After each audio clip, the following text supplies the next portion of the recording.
Hello everyone, Quentin here.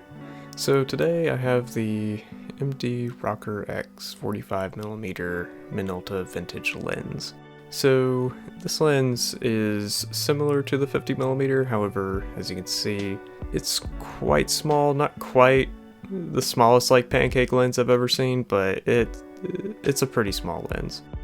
To focus the camera, you obviously have to use manual focus with the ring, and it does feel very nice using the focus ring on this camera. Overall, a pretty decent build of a lens. What I'm going to be using to take pictures of this lens is going to be a Canon EOS M50 with a Photesi MD to EOS adapter.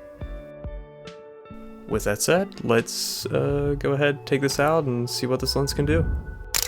So the first few pictures I took was at its aperture 2.8 setting, and it gets a nice blurry background, as you can see, and pretty much little to no chromatic aberration from what I can see.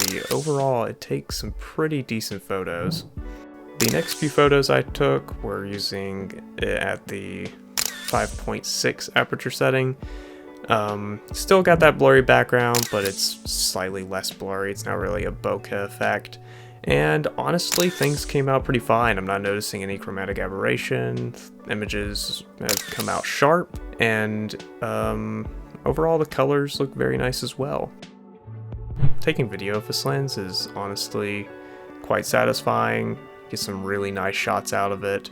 Now, some of these videos are color corrected and using some image stabilization, while the photos had pretty much no editing done to them.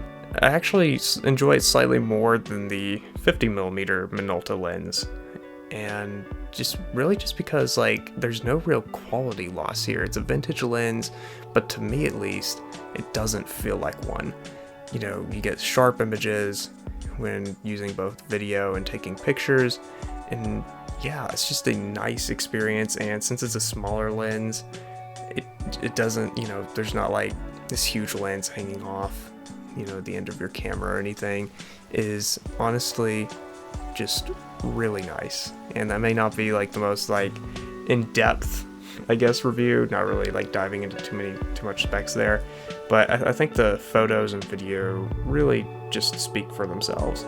And if you have this lens or you're thinking of like buying it, I think you could get this lens for like around $40 used, which is not bad. So, you know, if you just want kind of like a small form factor lens that's, you know, can kind of like fit low-key on your camera, I would personally recommend it. Anyway, thank you for watching. Subscribe if you would like to see more videos of mine, and yeah, goodbye.